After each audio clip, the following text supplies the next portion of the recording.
Welcome to the Bitcoin Business Podcast put on by Sovreign. As always, I'm your host, Brandon Karpeles, and today I have with me a guest who recently joined the team, our most recent team member to join us. Probably a better way to phrase that. That wasn't very good English, but he is well known in the Nostr sphere and the other sphere. I actually got to know him at through the Bitcoin conference in 2024. He was doing a panel on psychedelics with a few other folks and went up to him afterwards, got to know him, figured out, of course, as everything at that time, if you were on Nostr, you were following each other, even though you didn't know who each other were in real life. And so, without further ado, welcome Source Node, as he's colloquially known on Nostr, to the podcast. Thank you, Brandon. Good to see you. Yeah, so this one we were joking before we started recording here that that this was a Bitcoin podcast in name only, so be Pino, if you will. And so we that's not actually true, but it's kind of true. That being said, I imagine this will be one of the lesser focuses on Bitcoin and more into some other exciting areas, things that I like, some more esoteric stuff, some philosophical stuff, some religious stuff, and other things that pique my interest sort of outside of the Bitcoin world. But of course, at the end of the day, it always ties back to Bitcoin in some way. So let's get the business part out of the way here, Max. Why don't you tell? Oh, sorry, I used your real name. Why It's don't okay, you? man. I'm Yeah. I'm doxxed. It's Uh, over. uh, Yeah, it's all good. why don't you talk to people about what you were doing before Bitcoin, kind of your journey, and then how you ended up joining us at Sovereign, and why you decided to do that. Yeah, absolutely. So my background is I actually studied psychology in undergrad. I got a master's in IO Psych, which is workplace psychology. We deal a lot with stuff that has parallels with Bitcoin. We talk about motivation, incentives, training, team building, all these things, organizational design. And I ended up going into training for a while. I did training for like 2 years, training coordinator for a plant launch. And then I moved into sales. I was an account manager for an automotive tier one supplier. So I was dealing with Volkswagen, BMW, Volvo, Hyundai, Daimler, that's Mercedes. And yeah, I did that for about 6 years. Worked with a sales consultancy that was not too dissimilar from what Sovreign does, really. And at the end of the day, though, I just wasn't very enthusiastic about fiat business in general. I was looking at a lot of my coworkers and the people that were above me in the organization, and I didn't want to do any of those jobs. I uh, wasn't engaged with the work. I was happy about the paycheck, but at a certain point, the green candles were just outpacing my paycheck to a degree that made the paycheck not an incentive anymore for me. And so I quit end of 2020, really with no plan except just to kind of sort my life out and figure out who I was without a job. Because I, looking back, I'd spent every year from 5 until 29, basically, either working or in school. I didn't have any, I had some vacation. I was very fortunate, to take off time after graduate school and go to Europe, which was nice, and do some backpacking. But compared to my European friends, I had barely any free time. And I was pretty miserable, truthfully. I was just not eating well. I was eating fiat food. I was drinking like a regular American amount, which is way too much. And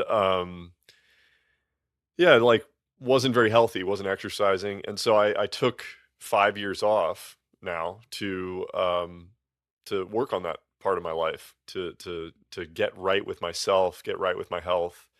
Um, and I specifically wanted to delve deeper into my understanding of psychedelics and how that ties into uh, spirituality and philosophy. And so, yeah, I was fortunate enough to be able to do that.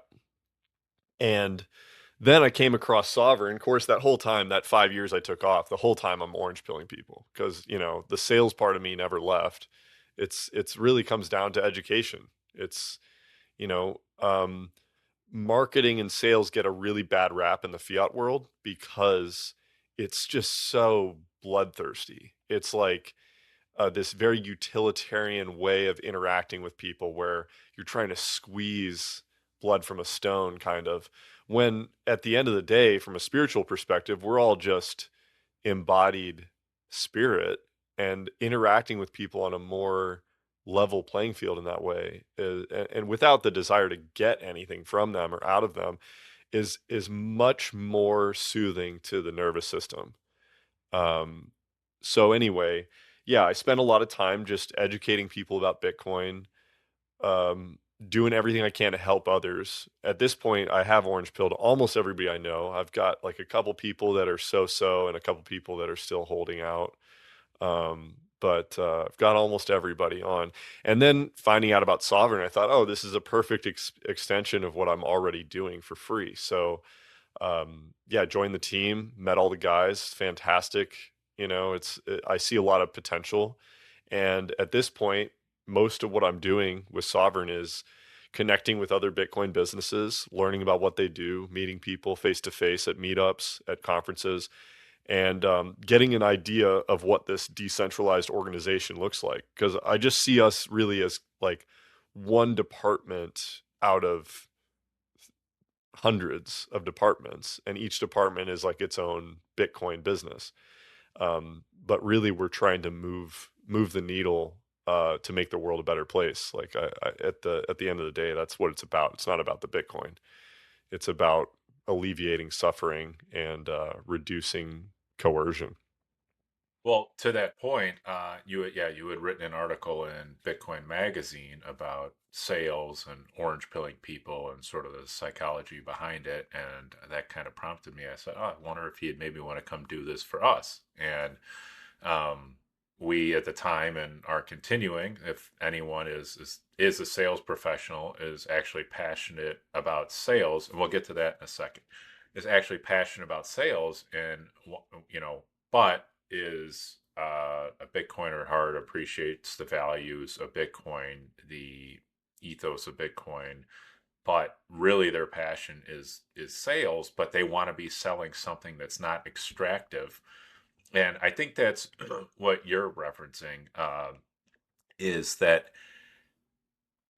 the the sales you're kind of talking about is it goes back to Gladstein's piece, right? Everyone is a scammer. Like they're all trying to get your Bitcoin, but in the fiat world, it's everyone's trying to get your fiat, right? But you're not actually necessarily selling something you believe in or you care about, and in maybe you can make some sort of abstracted conclusion that, well, I was selling this car part and therefore it went into this vehicle, and then that vehicle was able to take these children to their work, and then they were able to provide like you could abstract it out to, okay, I guess what I'm doing is adding some value. It is part of the division of labor. It's part of um, a capitalist economy, that sort of thing. But at the end of the day, it's very hard to kind of see the direct benefit, and then also at the same time be be of the mindset: do you really need this? Is this actually providing value, or do I have to stretch and figure out,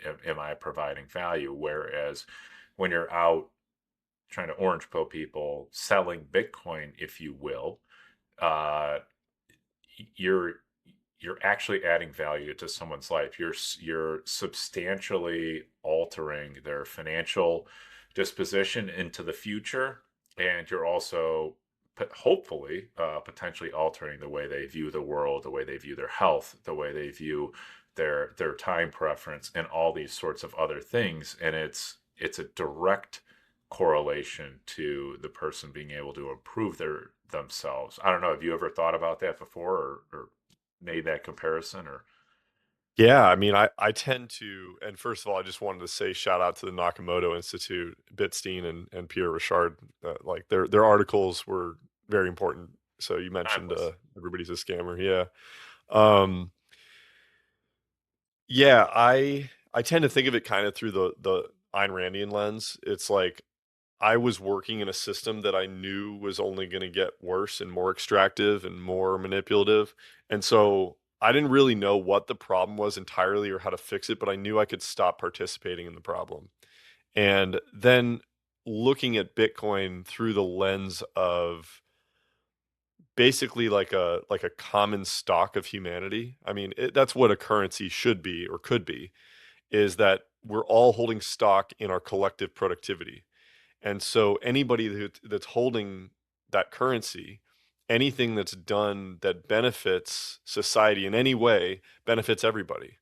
And so just building off of that, my thinking is I want to extract as much of my time and energy from the previous system and put as much of that time and energy into the new system as possible, because then it really is it's like every bit of effort that I put in really does pay back dividends. Whereas with the fiat system, it's like getting extracted off to what, drop bombs in some country I've never been to, some country I would probably like to go to but can't because we're dropping bombs on it. um yeah, I don't want to have any part of that, and it doesn't feel as though any other action I take, whether it be voting or protesting or arguing with people online, it has no impact on that. But extracting my economic value, either time, energy, or capital from that system, it does have an impact. It's like a And it, global boycott. absolutely. I mean, that really is the only thing we can do. That is the only option we have left, and that is very Atlas shrugged. Of Yeah. listen, you don't have control of the things going on around you. You can't play the game with the people in Washington because they're just going to screw it up, and they'll do it at the end of a gun. And you can give your Hank Reardon speech in front of everybody, but it doesn't matter because they're still going to have the guns pointed at you. They're still going to take your money at gunpoint. They're still going to put you in the gulag. If you don't pay your taxes, you're still going to have to pay the boomers gambling Social Security checks. You're still going to have to do all this stuff, and you don't have an option to opt out. And truly the only way to do that is to just take your time and energy and channel that into something else that is actually productive, is actually enriching other people's lives, and dedicating your time to that. And there's actually a great piece that comes with that. And what you were talking about in terms of, the paycheck was nice, and all these other things in fiat life, but at the end of the day, you're still a debt slave to someone else, and you're still a time slave to someone else. And even as I've stepped back or stepped out of that fiat job, and listen, I mean, we're in a startup here. There's much less income coming into our household, but at the same time, it's it's almost liberating knowing that there was nothing you were going to be able to do about the old system anyways. So at least you've, just like Bitcoin, just like getting off zero, just like buying your first sats, it's the same thing as stepping out of that system and starting to put your time and energy into something else. And you just have to get off zero of of contributing to the new system, and then things compound, and over time things get better, and you're able to step back and ignore all the other insanity too. I mean, as much as what's going on right now in Iran, and what we had to deal with Ukraine. I mean, the wars are just never ending. So I kind of try to like to make these podcasts evergreen podcasts, so we can just, while the name of the war might change, the fact that we're always at war will never change. So in that sense, it'll last forever. But again, to your point, you can't vote your way out of that. You can't protest your way out. It doesn't matter. Like, we had a massive referendum in this country on the no new wars, and people voted for that, and it just doesn't matter. And like, you can give whatever excuse you want. It's justified. We're doing the right thing. We're breaking up the cabal. All of this shit. At the end of the day, it doesn't. Your voice doesn't matter. Like, we don't get a say. What if we don't care about that stuff? What if me, American citizen, I don't care about the euro dollar system, or I don't care about what geopolitical tensions we have with China or with Iran. Like, I personally don't care about that, and so I mean, I don't vote, but Right. if I did and I voted like, hey, we don't care about this, it doesn't matter. They're just going to tell me I Right. care about it, and so Yeah. like you just kind of have to tap out. You just have to give up and just say, not give up. Not I shouldn't say that. You have to just rechannel your energy. Yeah, there is a surrendering process to the there's like a there was a long period in that 5 years where I felt totally hopeless and angry and everything was futile. And then I came out of it and I was like, all right, well, I can only live there for so long before I realize that I do have agency over my life and I can go out and learn to secure my own food or whatever the thing is, because these are the ways that we can opt out is by being self-sufficient. And there are a lot of people who are absolutely just disheartened and disengaged in the economy, especially people my age and younger who are looking at houses and they're just the prices are running away from them. Their salaries aren't getting any bigger. Their friends are dying from opioids. It's dark out there. I'm not gonna pretend it's not happening. At the same time, I focus on what I have control over. And I have seen a lot of reward already from being in Bitcoin personally, and I'm seeing it now with the people that I've brought into understanding it. And they challenge me and I challenge them and iron sharpens iron and it's fantastic. I mean, it's like it's really developing. Um, and I just keep finding these new plateaus and these new horizons of understanding in myself, the world, God, Bitcoin. It's all connected, and at the same time, um, I know that hope is the most essential piece. Like I'm not losing sleep over it. I'm not losing hope in the fact that everything can change at any moment. Like none of these things actually matter in the big picture. And this is just a little blip on a very, very, very long timeline that we can't even comprehend. But I'm going to do my best while I'm here and try to make the world a better place.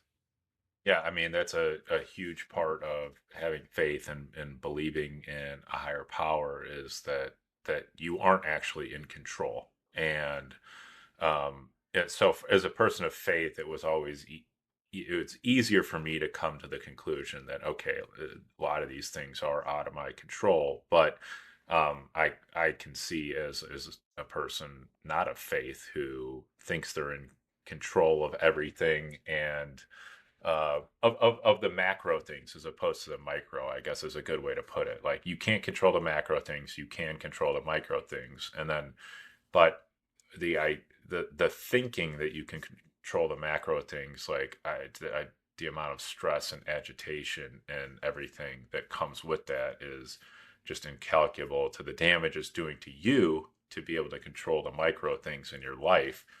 And um knowing that God ultimately does have a plan, knowing that there is something beyond your control, something much greater that is happening that you don't get any say in. It's it's relieving. It's a way to be able to step back and just go control what I can. And listen, God isn't saying like just do nothing, sit around on your couch, eat a bunch of crap, play video games, and I'm controlling the world. Like, you got to get out there and work. You got to take care of your family. You got to be a good husband, a good wife, a good mom, a good dad. You got to be a good sibling, a good relative, and live a life that you're called to live.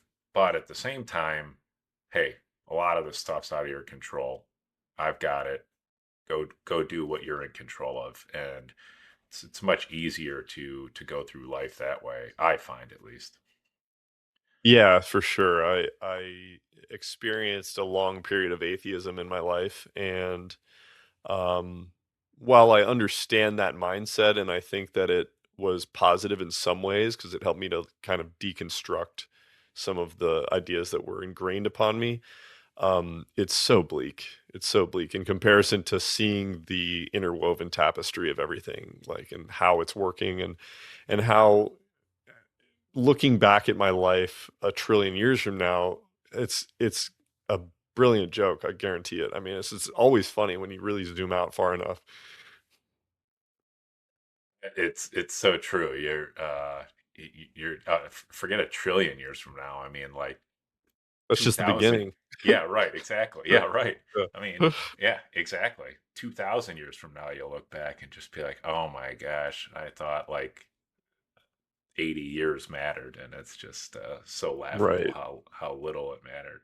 But at the same, at the same time, it does matter, and we are here for um, furthering a kingdom. You can't be. And I've ran into some of these people, like a nihilistic Christian, kind of more on like the Calvinist side of things, where it's everything's predetermined and there's nothing you can do. So why even try? And woe is me. And I've been put in this position and I'm expected to, just suffer for it. And there's nothing I can do about it, which is another form of nihilism that can creep into your life that you need to watch out for as well. Sure. Yeah. I tend to think of it in terms of learned helplessness, which is this idea that, um, once you're convinced enough times that you can't do anything about your predicament, then your spirit is broken, you give up. And yeah, it's a balance. It's constantly a balancing act between, I know that everything that I do matters and that it reverberates throughout the entire universe, and I know that it's not up to me, and I'm just going with the flow.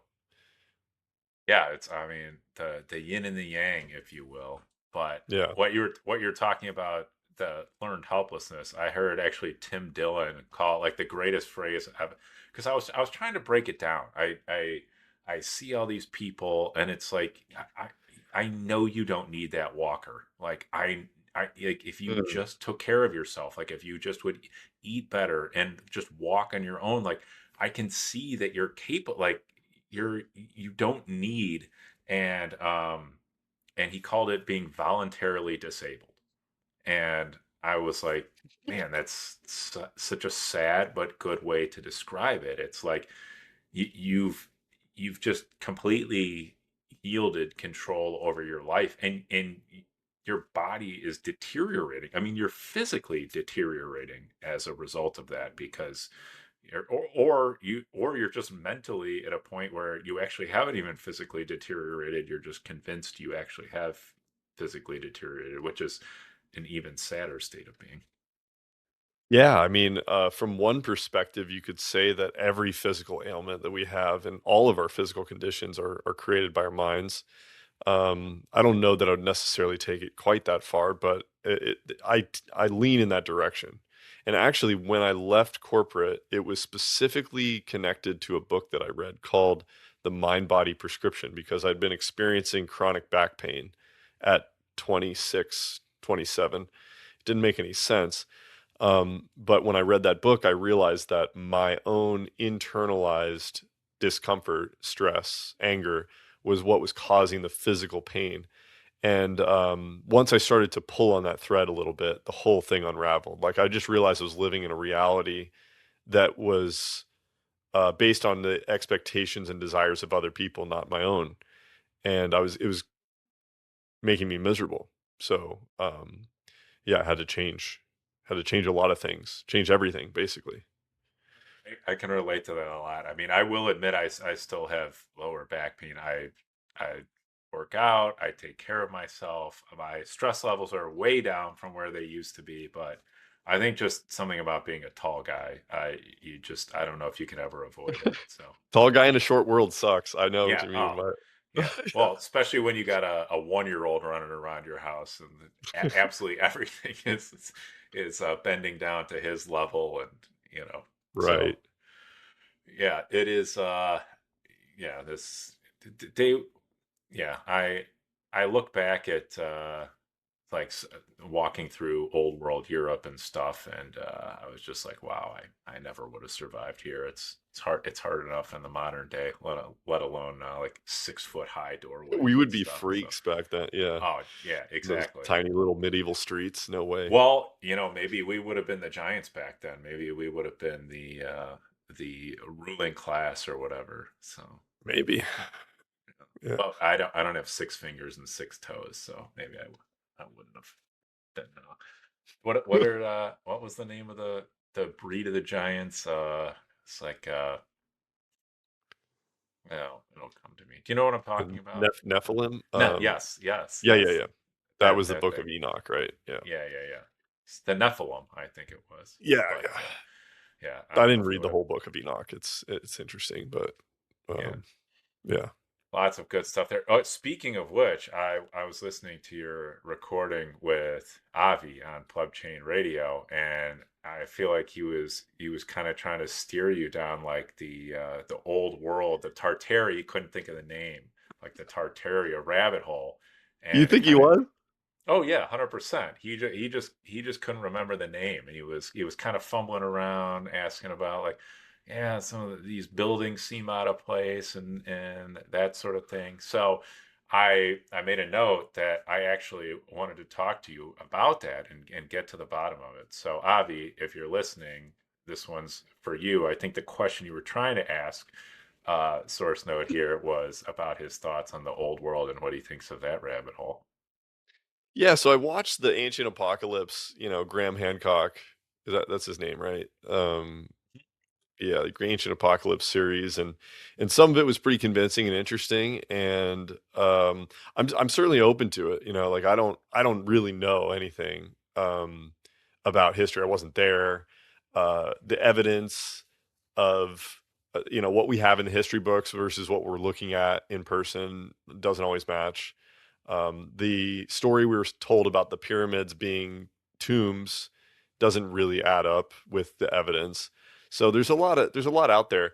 At the same time, though, I really don't think about it hardly at all because it's sort of like, I mean, I don't want to make a direct comparison, right? I'm not just throwing this in the same camp, but it's kind of like the flat Earth conversation, right?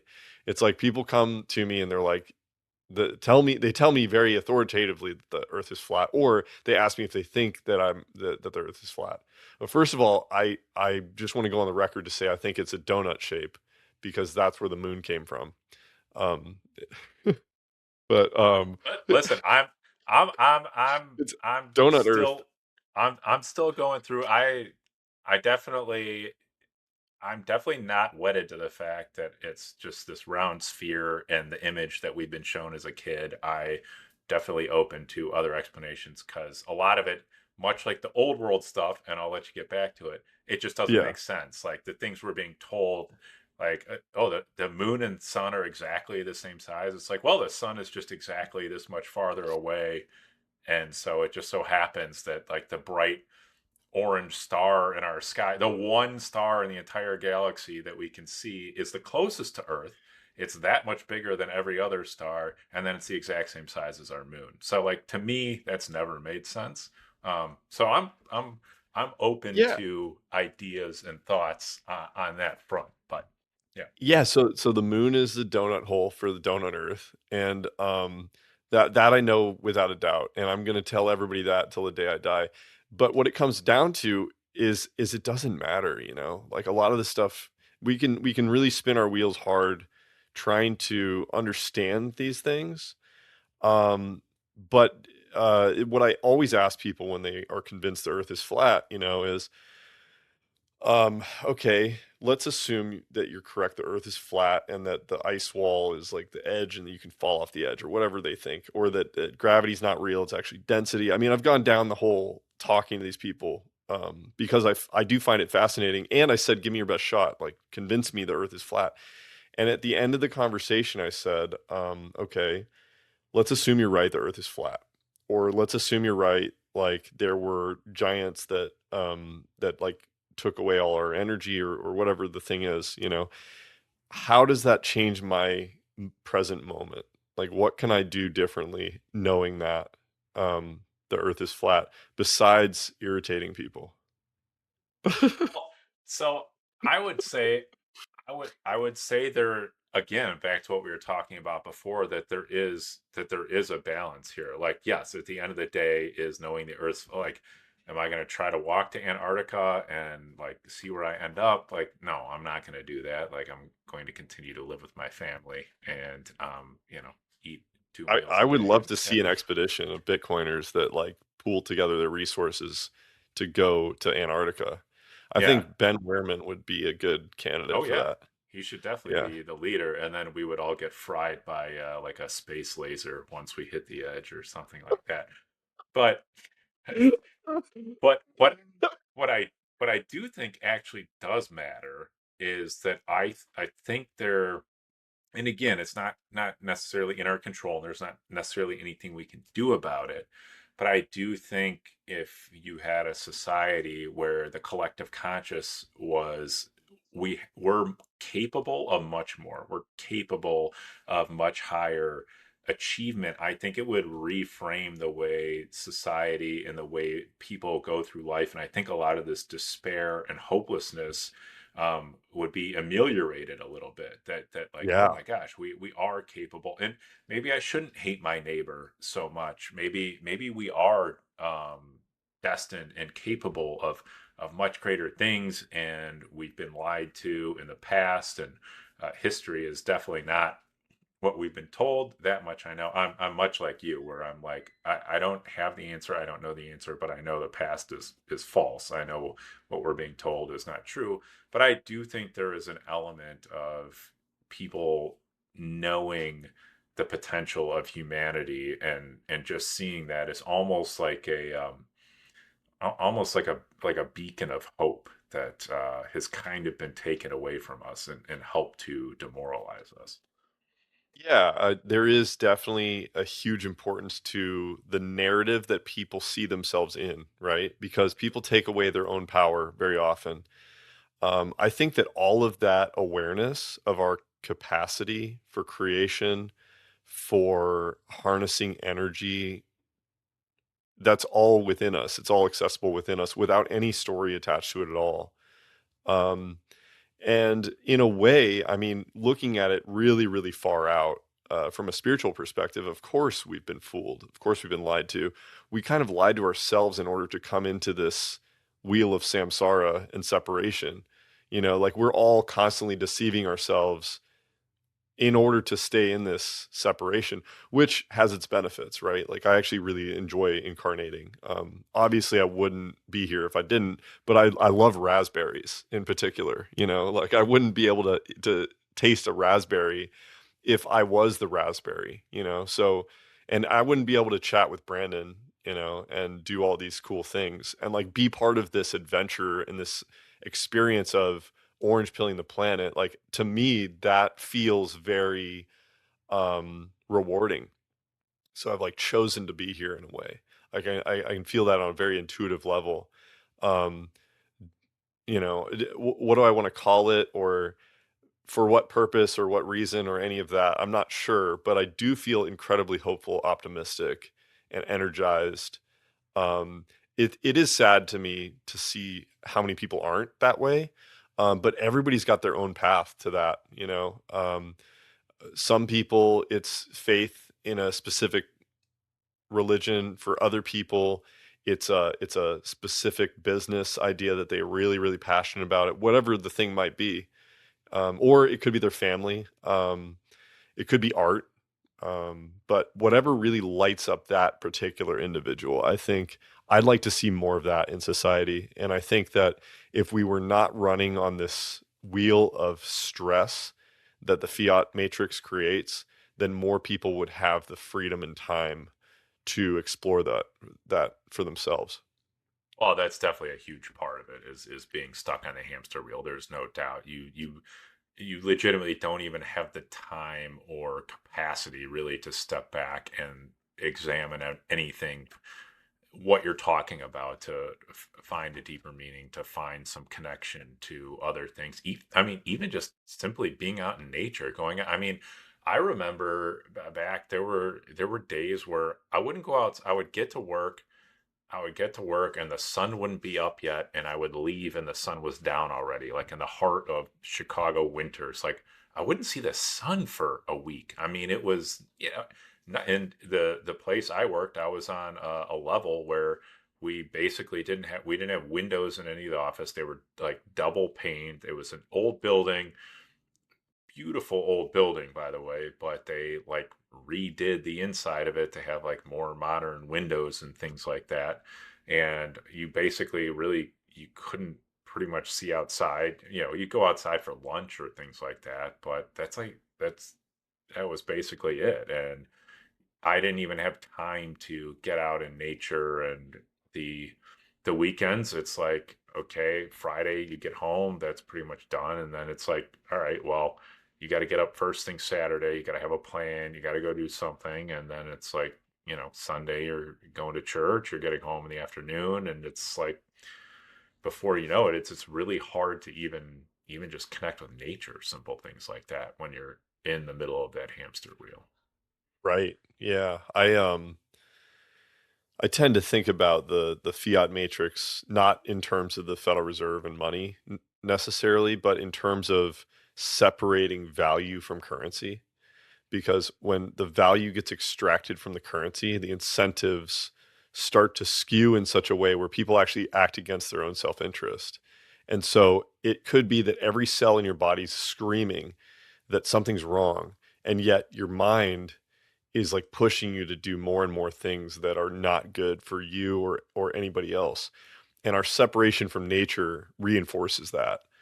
Um, yeah, when you go inside a casino in Las Vegas, for example, they specifically design the place to disrupt your circadian rhythm so that you don't realize how long you're in there and how much money you're spending.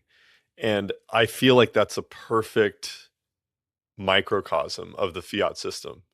It's like, let's see how far we can separate this person from their natural habitat to the degree that they forget who they are and what they're capable of. And yeah, I think everybody's suffering to one degree or another from that same issue. Even Well, Bitcoiners, doesn't matter how far out you get, like all our friends and relatives are still stuck in it. So it's not like me getting out means I'm out, you know. Well, all our friends and relatives are still stuck in it, A, number one. B, number two, we have to live in a society where the externalities that are created by this system are surrounding us everywhere. The amount of time I spend on eating like normal, healthy food is absurd, utterly preposterous. I mean, it's insane. I have to go source a cow. I have to I have to read every single label in the store. I have to go Yeah. source my produce from places that aren't using glyphosate. I mean, you can't buy nuts at Costco. That's like insane. Like you're just poisoning yourself because Oh, they're sprayed with so many chemicals. Like you, I do we buy nuts at Costco. I should stop, I you, guess. you should, yes. Although Costco is by far not the worst place you can shop, I but like Costco in yeah, general. decent stuff there. I will give them Yeah. their due. But like things like that, where it's just how much time am I spending on this because our society is so like this should just be something where back in the 1800s, you just walked into a restaurant. The menu was like ground beef, eggs, beef liver, all cooked in tallow, sourced from this guy over here. And so you didn't even have to think about it. It was just like you went and ate your breakfast, you went and did whatever, and it was like that was a nothing. Now I'm spending hours and effort researching this, looking into it, making sure I like go shake your rancher's hand. Like you have to go do that to go get good beef. And if you don't, you're going to get substandard beef. And it's so you have all these other problems in society that take your time and energy that you have to fight back against, in which I could be using that time to go be doing something better, to spend more time with my family, to work on something else, to build something else, to come up with a different idea, to just think about different things. And that's been taken away from me because our food has been poisoned for all sorts of various fiat and corporate reasons that would not exist in a different system.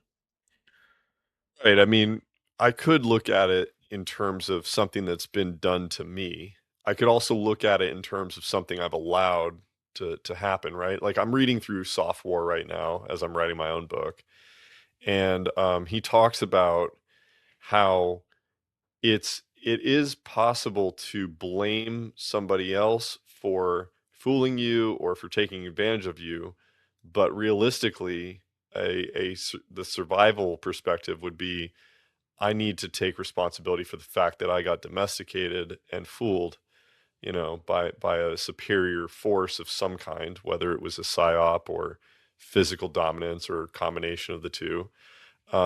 But I do think we can have all of that back, right? When I talk to people anywhere in the world, basically anybody who's paying attention, who's like spiritually attuned to any degree, they all kind of want essentially the same thing, which is like local food. They want to be engaged with their community. They don't want to be engaged in meaningless tasks. Most of them are not real interested in any of the mass media, like the movies or the music or anything that's popular these days. There is an awakening minority that is growing into this like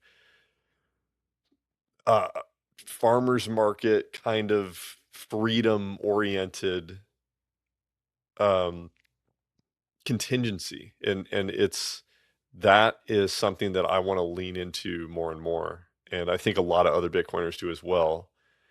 There needs to be a coordination layer. I think Nostr could be part of that coordination layer, if not the entire thing. And yeah, I don't know. I mean, I like I said, I spent a lot of time really angry about all the corruption, chemicals, everything I was seeing that was wasting my time, and the amount of time I have to put into cooking in order to like feel good is way higher than it was before. But honestly, it was something that switched within me because there was a time when I could just eat as much fast food as I wanted. I don't have any problem. I never gained weight. I never I did get sick more often back then, but I was doing okay. And now if I go to eat fast food once, I'll feel it for like 3 days. Oh I'll yeah. feel it Oh in my yeah. veins. I can feel the vegetable oil. And so it could just be that we're at the vanguard of a shift that's happening. And it's up to us to kind of build the rails for everybody else to follow along, or at least the framework, At least that's the way I'm thinking about it right now. And there's Bitcoiners all over the world and non-Bitcoiners. There's a lot of like permaculturists and homesteaders and other people that are not Bitcoiners who would be really helpful in this. And so, yeah, just orange pilling and bringing them on board.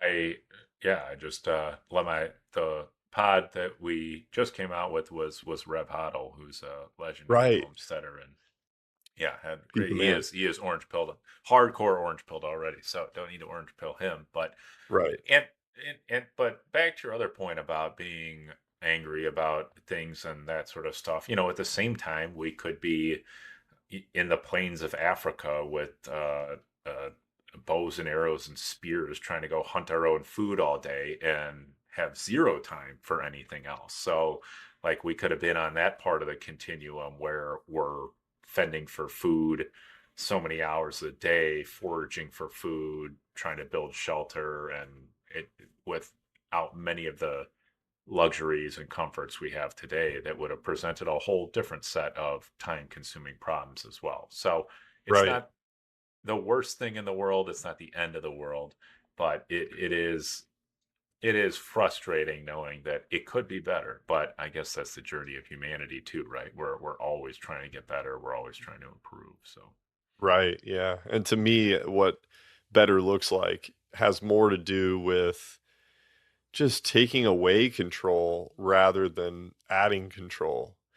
And it seems like, well, it's not, it seems like it is the apparatus that we live under today is very much oriented around maintaining control, increasing control. It's heading in that trajectory. And Bitcoin does the opposite of that. So it'll be interesting to see these two systems come to a head. You know, the big trend right now seems to be like high finance people implementing blockchain to tokenize the stock market. Like this is the conversation that's happening. And when I hear that, I think, oh, so the big banks are basically going through what I went through in 2017. They're almost 10 years behind me. Um, that's amazing. Like I'm very optimistic where we'll be in 10 years, you know? Well, that's first of all, can you hear all this construction in the background? Is this I can't. Can you hear my you can't? dog Okay. whining? No, no, I can't. All right, Okay, good. great. So as long as you can't hear it, I'm good. Um, I got the headphones in, so I can just barely hear it. But it's the old American Hodl quote, right? Like Bitcoiners are 8 years ahead of everybody. And I actually just had a call last week with someone who was. I mean, I actually appreciate what the guy was doing. He was basically like allowing more more public access to a lot of these products that only Wall Street has access to, like basically democratizing this, where he's going to put it out on software for kind of an open market bid as opposed to all of this sort of closed behind closed doors handshake. You get to bid on this, you get to bid on this, and then we'll maybe go to market. So it I actually appreciate what the guy's doing in terms of kind of taking sort of the insider edge off of things, but at the same time, he was like, uh, I know we're moving to a blockchain world and this sort of thing. So how do we do this on the blockchain?" And it was like, Let's oh start man, with your premise there. You know, yeah. I I know was we're like, moving to a blockchain world. Okay. you don't know what a blockchain is, no offense. But like, let me explain it to you. And to his credit, he was like, okay, thank you. That helps a lot. I get it. Maybe that's not the solution for this part of it. Right. But he was interested in a different part of the Bitcoin value proposition that settles every 10 minutes. He was running into 24-hour or even 48-hour settlement times. And so then we said maybe Bitcoin's a way to get your settlement times down and alleviate that problem. And so, but it is it is the merging of the Bitcoin world with people that want to put put the way they've known things onto it, and really it's going to be the other way around where Bitcoin's going to imprint it on you. Unfortunately, we have to live through everyone figuring this out, and then we get FTX blowups and digital asset treasury companies and whatever other scam du jour comes around, and then everyone realizes it's retarded, and then we finally get to move on. But Right. Right. Yeah. I mean, I do understand it. Makes perfect sense to me. Everybody sees themselves in Bitcoin because it's like this unknown thing that can do everything and nothing and whatever. And then crypto comes in and they're like, "We'll solve your problem, you know? We'll do this thing that doesn't make any sense at all. Like, absolutely, please give us your money." And they're like, "Oh, this guy is really smart, you know, because he's saying a lot of words that I don't understand." And a lot of people are very excited about this, and there's a lot of money in it, like air quotes money, because the market cap is really high. And it's, you know, it's the same song and dance that we've been watching for years now in the Bitcoin space. And yeah, I don't know. I mean, honestly, I had a little bit of imposter syndrome. Like when this whole trend started, I thought, "Oh, that's stupid." But now it's reaching a crescendo where you've got Larry Fink, like every week is coming out with another quote about how blockchain is going to tokenize the stock market, or some new bank or company or whatever, this new products they're coming out with. And I started to think to myself, okay, I did spend the last 10 years dismantling any sense of doubt that Ethereum had a use case. And now I'm not as sure. Like these guys are worth billions of dollars and they really think this is going to work. Like maybe I'm wrong, but I don't think I'm wrong. I think that this is going to prove out to be a huge waste of time, and they're going to realize that they could have fixed all their problems with fintech without ever utilizing a single cryptocurrency. Yeah, And the people inside those organizations that are like really gung ho about crypto, they're all going to be laughing stocks sooner or later. You know, it's just a matter of time. The we already have. reputational damage is hard to measure. We already have a tokenized stock market. Like you can buy 0.001 shares of any company you want. You can, I mean, what else are you going to sell us? We have REITs, we have mutual funds, we have all these things where you can buy all these little slivers. And guess what? You don't need a blockchain, you don't need a token. You know what you Right. need? Fiat dollars, and Right. that's what you need. So like I don't understand. Again, it all comes back to what we Bitcoiners have known forever, that it's all about the money. It's what you need is a currency to transact in, and everything else is just there's no enforcement rights. The enforcement rights of your claim in some company um, comes from physical courts Right. in whatever jurisdiction you're in. That's your settlement layer is legal ramifications, whereas Bitcoin is this self-enforcing system.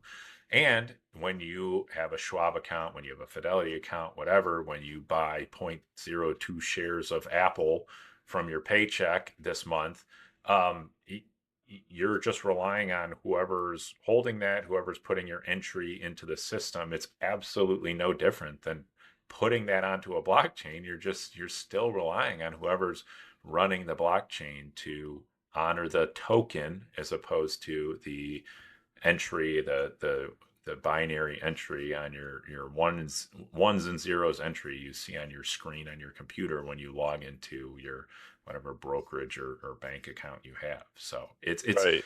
it's this completely, it just doesn't even, like, we're already there. Like, it's that problem has been solved. The quote unquote blockchain is, it's solved. It's done. It's you have a big centralized entity that people trust, run a big database, and that's it.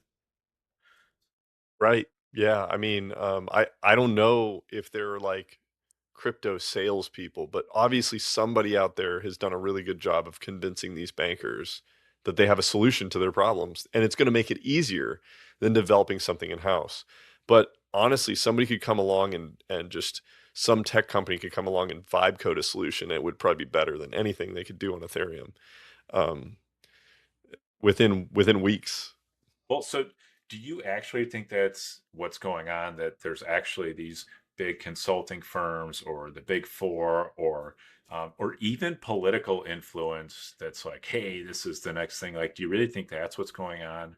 Or do you think it's potentially that if you actually acknowledge Bitcoin, if you acknowledge what it is, you're no longer relevant. You don't have a job. Like you are, we don't need the banks anymore. We don't need whatever. Or if you are a bank, your footprint is going to be 95% less than what it is today. You'll become irrelevant. You're going to lay off.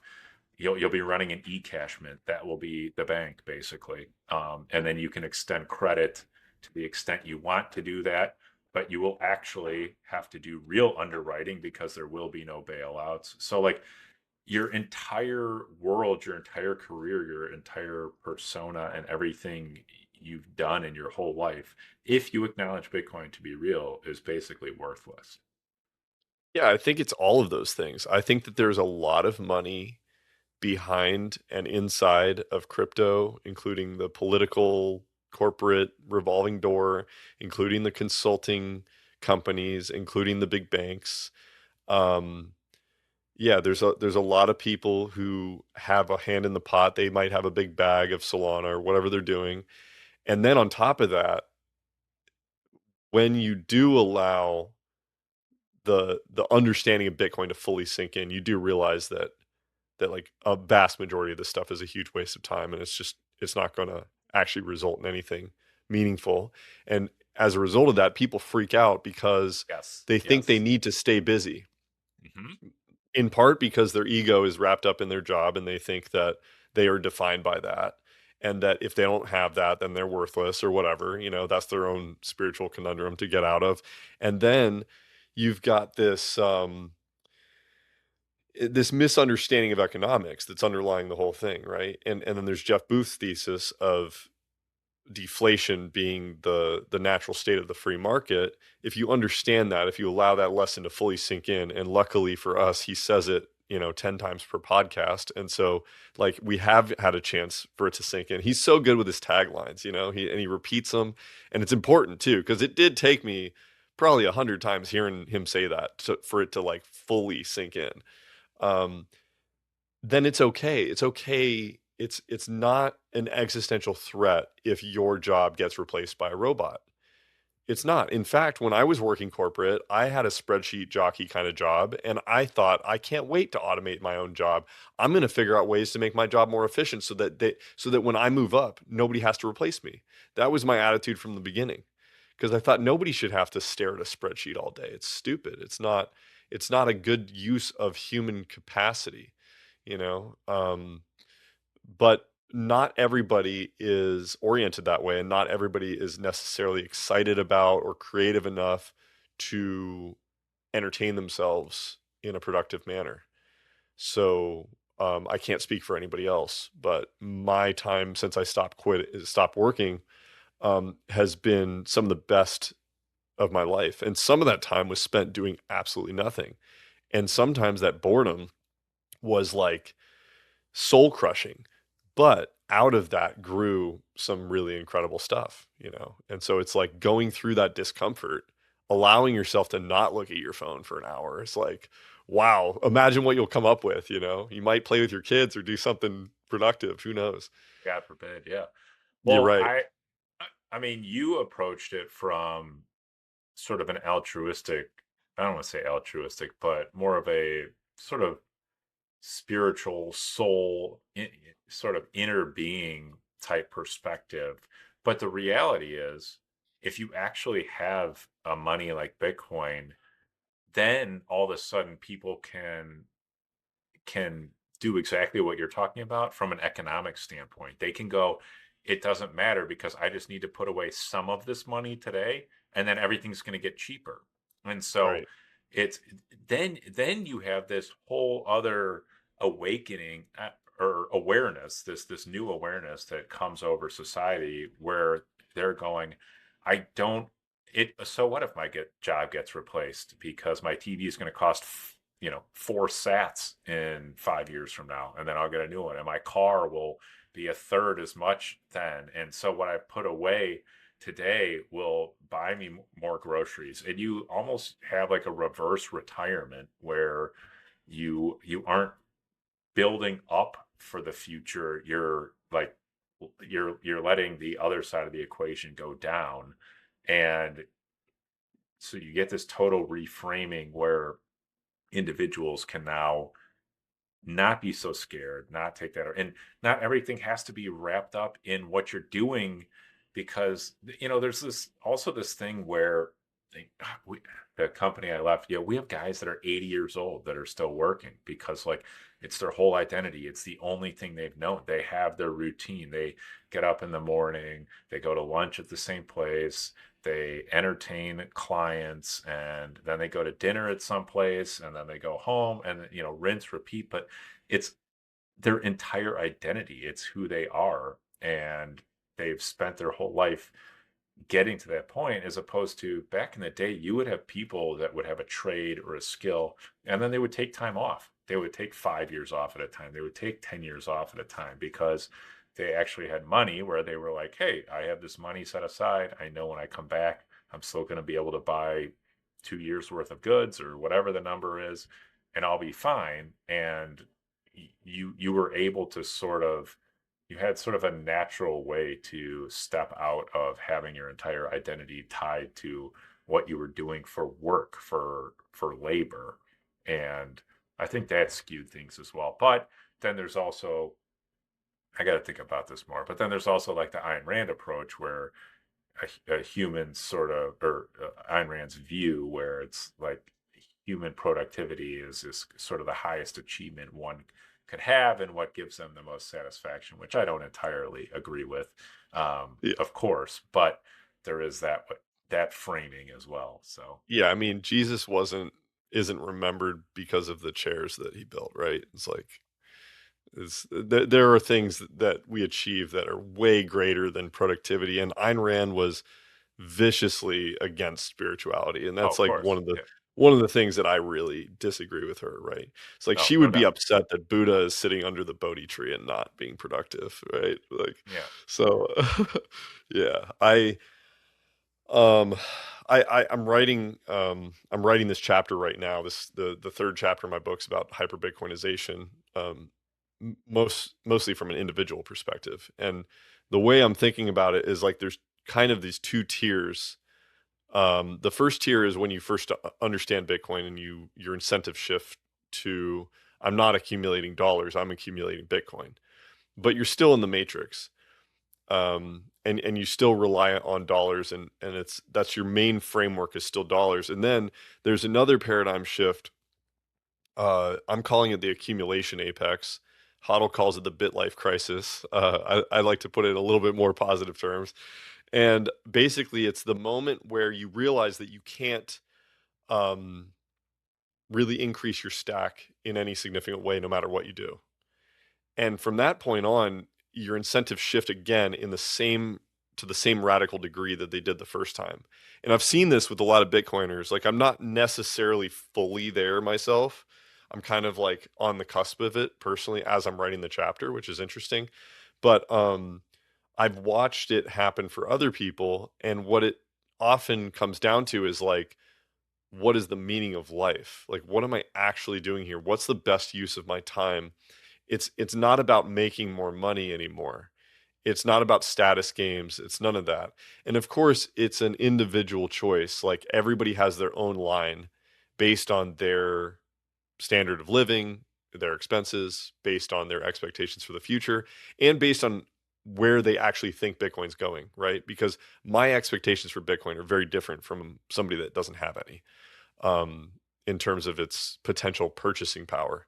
So yeah, that's the way I've been thinking about it lately. Is like once you cross that threshold, everything that you do that supports any Bitcoiner, or any degree of Bitcoin adoption is a potential for ROI through purchasing power, not through an increase in stack, right? So it's like right. as the network grows, then I am able to buy more.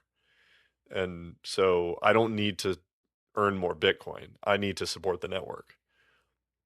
For sure. And then obviously people have very different views on what's comfortable for them, or Right. if they, if they want the 20,000 square foot house on the ocean or whatever, or if you're just good having a humble home in a cheap jurisdiction and in the middle of nowhere. And so everyone's, yeah, that threshold is obviously different for everyone depending on individual needs and desires and that sort of thing. So Right.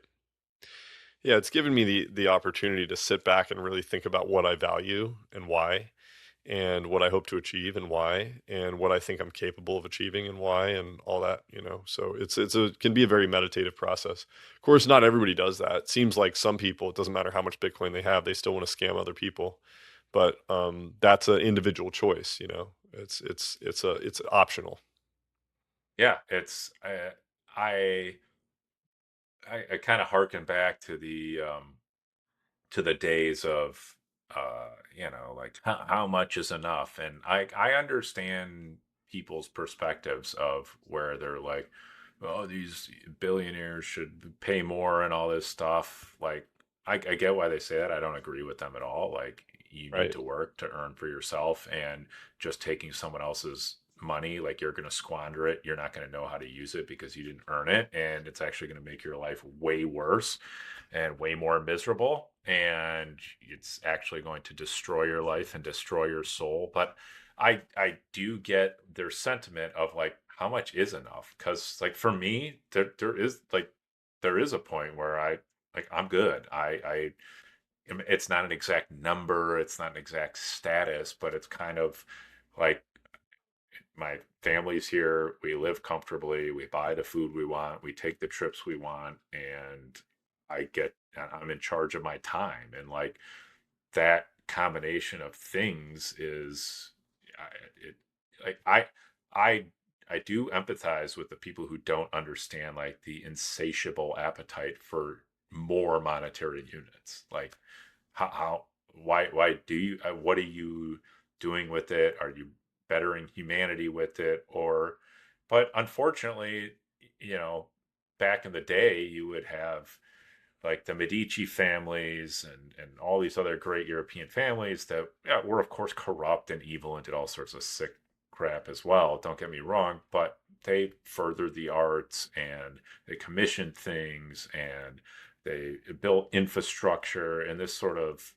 thing. And they were, yes, they were seen, yes, they were celebrities, but they were actually improving their community. They were improving things around them. And our class of billionaires, oligarchs, whatever. It just seems like every one of them's just a self-aggrandizing pedophile who doesn't care about anyone else, who doesn't care about their community, and it really is disgusting to watch as a citizen or just a human being in general to watch just sort of the vain grandiosity of all the just narcissism that pervades all of these people. So But you didn't want a giant clock in a mountain? I thought you asked for that specifically. actually, I kind of do. Yeah. That's another big part of the old world rabbit hole I've been a little bit obsessed about is how all these clocks used to work because we have no clue how sort of all the old metronomes worked and how they were tuned, and we Mm. basically have swapped everything out for like a battery, and we don't actually know how any of these old mechanisms used to work. So, and then obviously there's the combined frequency aspect of it and all sorts of other things, which I know you're big into the frequency stuff and the shapes, the geometric designs, and all this stuff. And I personally think they all went together, and time was intimately intertwined with all of that stuff as well. But Mm. Yeah, I mean, I think that if we lived in a society where we paid more attention to the aesthetics in which we build things and the tones that we hear, whether it be a doorbell or a phone ringtone or the sound of a car or whatever the thing is, if we paid more attention to how that fit into an aesthetic um, experience that was enjoyable. I mean, when you go to Europe and you go to the old towns and you can walk around and literally every angle is gorgeous, that's what I'm talking about. But we can't go backwards necessarily. Like, I don't think we're going to go back to classical architecture. So, what does the next architecture look like? I have some ideas of what I would enjoy seeing, you know. But actually, the Baha'i temple in yeah, Chicago is pretty cool. The material they use seemed kind of cheap, but the pattern on it is cool, the you know. aesthetic, yeah, yeah. Yeah, the aesthetic. Mhm. Yeah, I I drive like by stuff like that that. on the way to my dentist and to my son's doctor as well. So Yeah, see that yeah. quite a bit.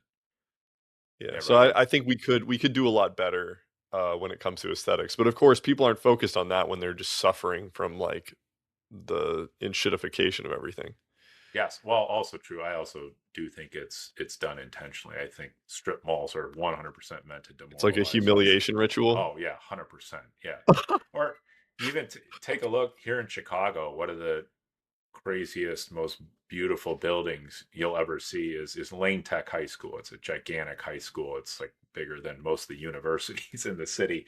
Um, and it's just this incredible architecture and building, but you can tell there was so much more. Like you can tell that the roofs went up and they were terraced and the building was even more incredible, and it's all just lopped off at the top, like just flat, Mm. flat, flat. They are trying to take down the water tower that was there.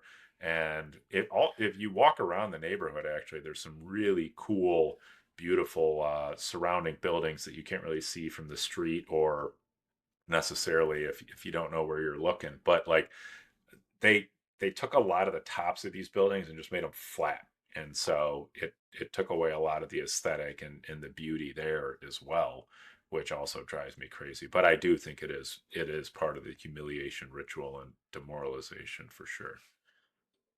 Well, that's yeah, right now I'm thinking about the English Garden in Munich. And at the time there was a king who set aside that land and everybody said you're nuts. Like, why are you doing this? And now it's one of the most beautiful places in any city that I can think of because he set aside nature for this area for people to experience. There's nothing quite like the English Garden in my experience. And it kind of takes like an insane person who's not beholden to anybody to do stuff like that. So I guess I'm only hopeful that Sailor has good taste. Yeah, right. Exactly. I personally believe. I do think Bitcoiners will usher in a new renaissance, but I I also think that we have regressed in terms of our technology. And so I think classical architecture could actually make a comeback if we kind of discovered some of the materials and techniques that they were able to employ that clearly we either have been lost to history or hidden from us or unlearned or whatever you want to call it. But I do think if we were able to learn some of that stuff again, that we could go back to that type of architecture. Roman concrete, absolutely. And I when I talk about classical architecture, what I mean is the materials. Maybe we'll go back to those materials, but I imagine that the aesthetic value, the ornamentation that is used, is going to be more connected to the movement that's happening now, right? Yeah, There's no and maybe less horses and mermaids and stuff, and griffins, more, yeah, yeah, right, exactly. less More griffins. something more fractalized or geometric patterns. Who knows? Yeah, I think I agree with that. I think that's right. I mean, I'm personally of the opinion that they were not mythologizing stuff by putting that into their buildings. I think that was part of their culture. And They were just drawing what they saw. They yes, saw the exactly. unicorns and mermaids. Yeah. Yeah. Well, and that's why many of the statues are missing hands and missing heads. And I think there was a different world, a Whoa, different time. Yeah. going way deep. Let me go get Oh my yeah. hat. Oh yeah. You can't see mine on here. Yeah, no, it's Yeah. yeah. Um, But okay, so maybe the last thing we'll get into here before we wrap, sort of as I was talking about at the beginning, the panel I came up and saw you at in Nashville 24, or maybe it was 23, I always forget. But uh you were doing a panel with Eric the Stacks and a couple other guys. I forget who else was on the Shane panel. Hazel and Tom Tabor. Yeah, yeah. Okay, there you go. Yeah. On psychedelics, and certainly something I've explored in my life and have had had enjoyable results with, and a lot of it was music related, and it just makes music a lot of fun and that sort of thing. But also some deep introspection and things that I really that was kind of the beginning of maybe like 10 years ago or so, really, where I started to realize kind of my thoughts of myself were outsized, and that I was I was, as we all are, we're all prideful sinners, but that my pride was outsized of where it should have been, and I thought a lot more highly of myself, and that really began a journey of me humbling myself. Not that I'm humble or some benevolent, uh, great human being at this point of my life or anything like that, but certainly improved from where I was um, because of that. So why don't you talk a little bit about what drew you to that, why you think it's important, and why you thought it would be a cool idea to have a panel about it at the Bitcoin conference? Yeah. Wow. That's we could do a whole nother hour on that. But um so first of all, I do have the lecture series on Spotify and Fountain, the Holotropic Renaissance lecture series where I talk about psychedelics more so from the perspective of responsible use, right? Because I think a lot of people do misuse these things, and oftentimes as a result of that misuse, other people are scared off away from them. I do think that psychedelics are like power tools. They're incredibly useful and they're dangerous, and so it's important to be very cautious about the setting and to be very cautious about integration when experiencing these things and coming back.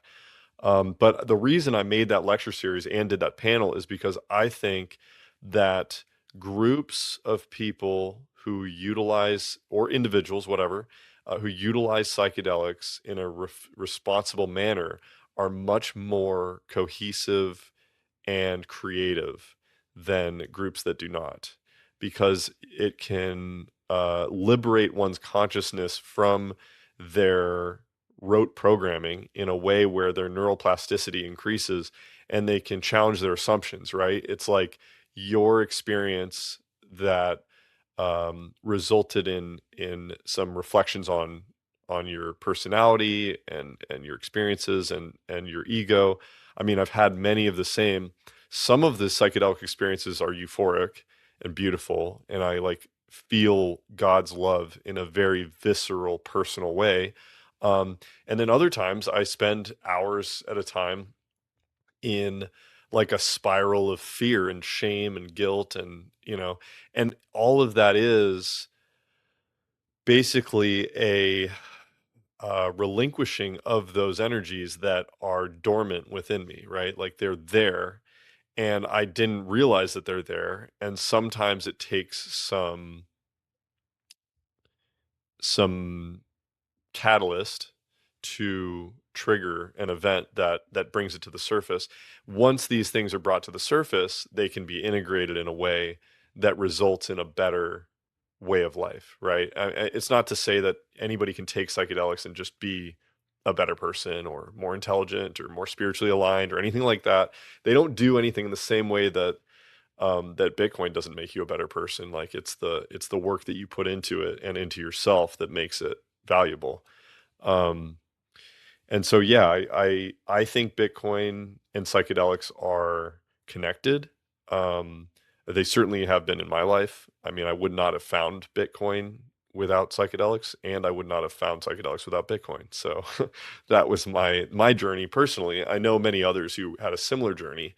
Um, and I think that a lot of people in the Bitcoin space could benefit from psychedelics if they're open to it. This is not me making a prescription or recommending anything. I'm just saying, because I see sometimes a lot of people who are very prideful and egotistical and ignorant of their own assumptions.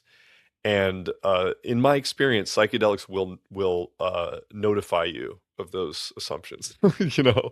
So and that can Sure. be very beneficial, not just to the individual, but to everybody that they interact with. And so that's part of why I talk about it. But at the same time, I'm quite conservative about talking about it because um, I'm relatively conservative by nature, and I never want to step on anybody's toes or make them feel as though I'm telling them what to do or to disrupt anybody's path, their faith walk, whatever they, journey they're on. So I mostly just talk about my own personal experience and like what's benefited me. Well, and to your point, I think the responsible use is very important. I think we've all seen the hero dose guy, and things go very, very awry and not end well. And there's that aspect of it. I mean, things can get dark quickly, and like you are you are teetering with on different realms of consciousness, of spirituality, these other things. And like if you think there aren't dark forces waiting to interject themselves into that equation as well, like you're sorely mistaken. Like as like you said, as much good and wonderful love and peace you can feel, there's the other side of the equation that's also fighting in this world. And you can end up in a dark spot very quickly if you get out over your skis, don't know what you're doing, and try to bite off more than you can chew, literally. So Yeah, that's exactly why I made the podcast, to really draw distinctions between psychedelics and other drugs in the same way that we draw a distinction between Bitcoin and crypto. Like I draw a hard line between psychedelics and the addictive substances like uppers and downers.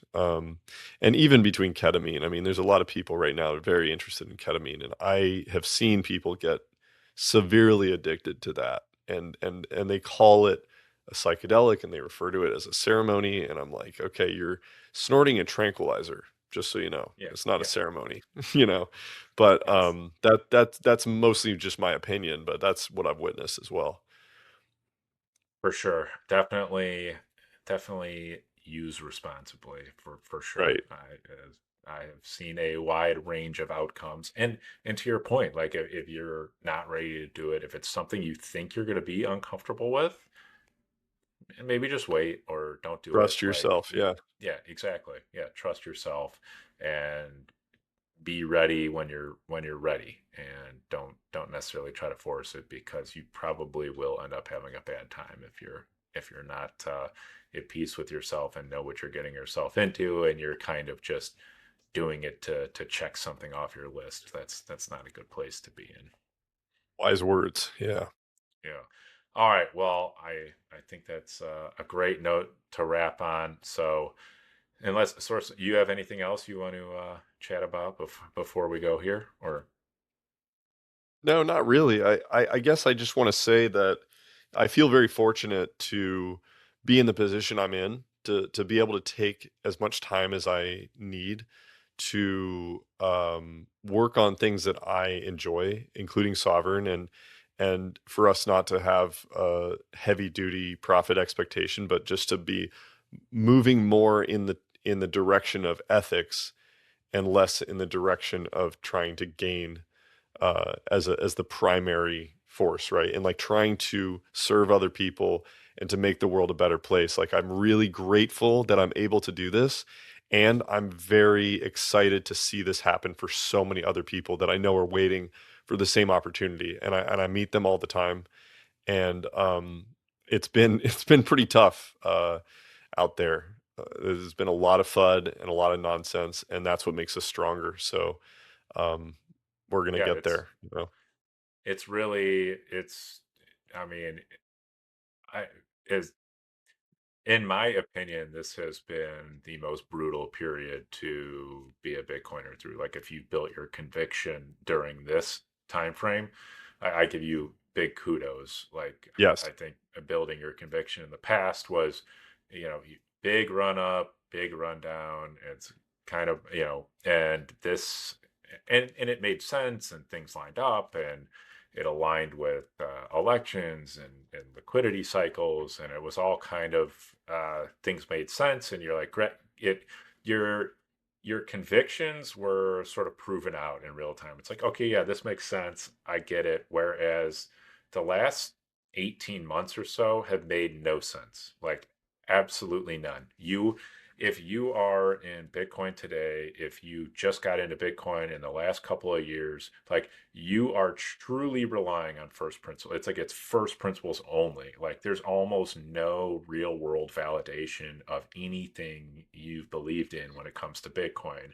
Whereas the prior, call it 15 years or so, there was constant real world valuation of what was going on. You had that big run up when you had the Cyprus Bank issue, and then you had the big collapse with FTX. It's like, this all makes sense. Like, of course, you had a big run up with all these uh, degenerate leverage DeFi platforms, and everyone's gambling, and everything's going to the moon, and it's 10x leverage, 20x leverage, 100x leverage, and everyone's piling in. It's like, yeah, okay, like, this all makes sense. This all makes sense. But like, what's happened basically since pretty much November of 24 has made zero sense. Like, it doesn't make any sense. And it's like, you really are operating under first principles only. It's like, I understand I'm holding a better money. I understand the properties of money. things are irrational and confusing right now. Moving on. So, um, yes, fortunate to be here during this time, be fortunate to have an opportunity to try to help explain this to people and get them into a better position. And at the end of the day, knowing that you are providing value. And addition to that, the tools for using Bitcoin effectively are so much better now. Like I will say, like, that is a really good part of being a Bitcoiner right now, is the tools and the ease of doing things the right way. Is it just 10x where it was even, gosh, I mean, like 5 years ago, the Lightning Network didn't work really. Like, it was pretty non-functional. Now I think there's probably more being settled on on the Lightning Network than I mean, I don't know what the numbers are compared historically, but it's just an astronomical increase just on that. And then the hardware wallets, the open source tools available, the communication layer, everything is, the opportunity to go usher people into this world is it's easier. Like, it's an easier hurdle to get over. So Yeah, it feels like the entire Bitcoin space is going through like a existential growth process. Both the newcomers and the OGs are all kind of like facing themselves in a big way right now. And yeah, I'm here for it. I'm glad. There's a tipping point because, like you said, it was kind of easy in the beginning in the sense that you just buy and it goes up. And it's not like that anymore. So the conviction required to continue holding is different than it used to be. And this is where the work that you put in really pays off. Like all those dozens of books I read, they're paying off right now because I sleep great. yeah, I mean, you can't just like point to some chart anymore. And I mean, you can still, like, at the end of the day, if you just dollar cost average, you're still outperforming everything anyways. It's just, you would think it should be doing much better, and there's, a myriad reasons that every podcast has talked about for the last year that we don't have to get into. But it's yeah, it's not as much of a slam dunk as it used to be, to just be like, Right. look at this number, look at that number, you're an idiot. Which honestly, if we're being honest, is how I kind of, you know, went all in on Bitcoin. I was like, well, everything else is underperforming Bitcoin significantly, and so I just moved Yeah. all into Bitcoin, and I mean, that worked out very well for me. But it's a little harder to build that conviction today, especially if you bought at the top back in like 21, and you're sitting here and you're like, it's the same price, but they've printed like another $2 trillion. Like, what am I doing Ouch. here? Yeah. Yeah. Yeah. Yeah. Which Well, is why we'll, which is why you DCA, everyone right. DCA. We'll get to experience the other side of the S curve, and then everybody's going to tell us we're lucky. So Exactly. yeah, got that to look Exactly. forward to. Yeah. Exactly. So anyways, Yeah. all right, I'm just rambling at this point. So sorry. That's my fault, listeners. That's fun talking Uh, to you, Brandon. I appreciate it. yeah, no, really appreciate it as always. And we talk outside of work and podcasts as well, and enjoy that as well. So glad we could just continue it on the actual podcast. But why don't you tell people where they can come check you out if they want to learn more about you and what you're doing? Yeah, so I'm only on Nostr. You can find me at Source Node on Nostr and at sourcenode.xyz. That's my landing page where I've got the lecture series and some articles I've written for Bitcoin Magazine. Not affiliated, just that's where I published. So Awesome. So everyone go yeah, to sourcenode.xyz for all of his stuff. Go to Sovreign, Sovreign, Sovereign without the first E.io. And that's where all of our stuff is. You can get in contact with all of us. And as always, I am Plebe Anon on Nostr as well. Nostr only. Well, I shouldn't say that. Plebe Anon is Nostr only, but my real personality, I'm on LinkedIn as well. So still have the Fiat LinkedIn page up. But come check Sovereign's on it. Sovereign's on all platforms, so you can find us on X at Sovereign X. I think we're on Instagram still posting some stuff there, but That's obviously not our preferred landing page. So just come to the website, SOVRE, wait, Or EI, yeah. SOVREIGN.io, and you can get everything you need there. So as always, thanks for listening, and until next time, thanks for checking out the Bitcoin Business Podcast.